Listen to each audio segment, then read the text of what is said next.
इस वक्त मैं मदन सिंह यादव एक ऐसे व्यक्ति से बात कर रहा हूं, सही मानों में समाजवादी पार्टी के सही कार्यकर्ता सबने तोड़ने की कोशिश की, लेकिन आप नहीं टूटे।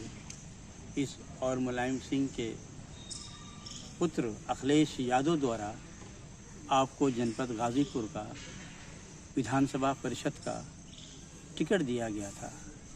चुनाव किन परिस्थितियों से हार तो गए, लेकिन तोड़ने का प्रयास बहुत किया गया। क्यों नहीं टूटे, इसी बात पे मैं जानना चाहता हूँ आपसे।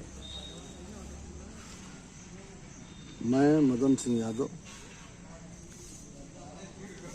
विधान परिषद सदस्य का चुनाव लड़ा, जिसके लिए हमें माननीय राष्ट्रीय अध्यक्ष श्री अखिलेश यादव जी ने समर्थन किया था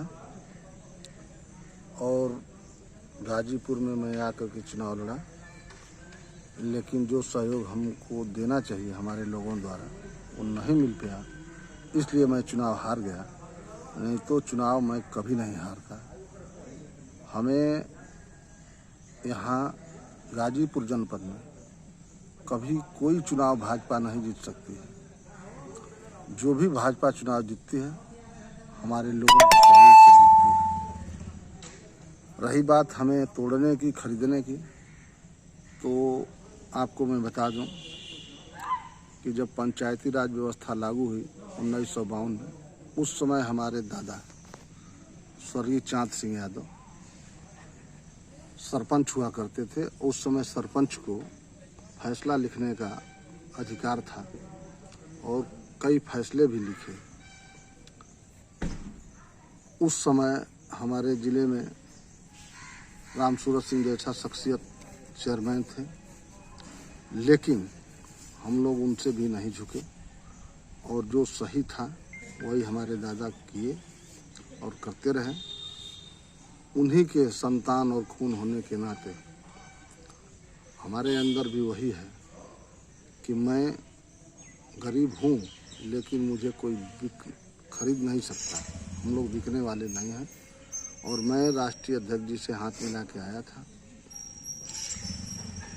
इसलिए मैं यहाँ एमएलसी का चुनाव लड़ा और सारी व्यवस्था सरकार द्वारा की गई हमें पर्चा वापस करने का, लेकिन कोई व्यवस्था उनकी काम नहीं आई।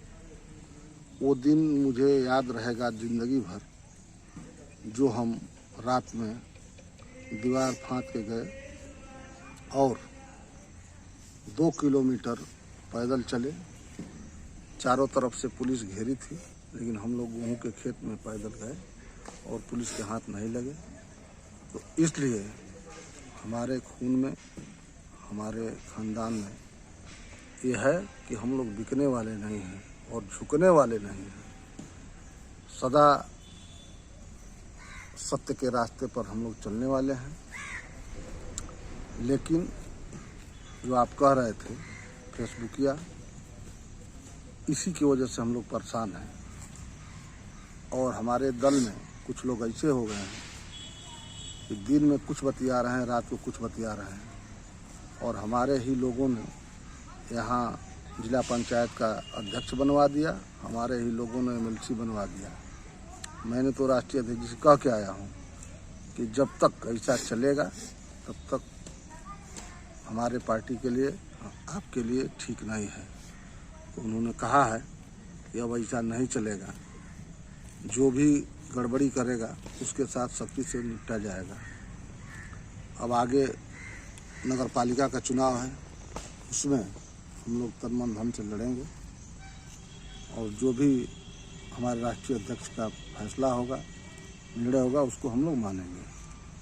और ये भाजपा जो है, इसके अत्याचार को हम लोग सहन करने वाले नहीं हैं। इसके खिलाफ हम लोग संघर्ष करेंगे, सड़क से लेकर सदन तक। और बहुत कुछ तो नहीं कहना है, क्योंकि आप देख ही रहे हैं जो हालात है। सरेआम डकैती हो रही है, सरेआम चोरी हो रही है, सरेआम बलात्कार हो रहा है, लेकिन सरकार कर रही है कि कानून व्यवस्था सही चल रही है। उनके विधायक कह रहे हैं वो बात नहीं सुनी जा रही है। उसके एमपी कह रहे हैं कि राम भरोसे सरकार, मतलब राम भरोसे जनता है। तो अब जनता समझ चुकी है और आने वाले 2024 में जनता भारतीय जनता पार्टी को सबक सिखाएगी, उसमें कोई दो राय नहीं है। कि मैं ये जानना चाहता हूँ आपसे, कभी आदरणीय मुलायम सिंह यादव जी के देहांत के बाद जब अफजाल अंसारी जाते हैं और वहीं पे हमारे ब्रजेश सिंह यादव भी जाते हैं, अन्य भाजपा के वो लोग जाते हैं जिन्हें समाजवादी पार्टी के लोगों से हमेशा नफरत रहता है, हमेशा लड़ाई होती है, ऐसी सूरत में आप क्या देखते हैं? ऐसी सूरत में जग जाहिर है कि हमारे राष्ट्रीय अध्यक्ष जी और उनके परिवार से माननीय अफजाल अंसारी का रिश्ता क्या है। और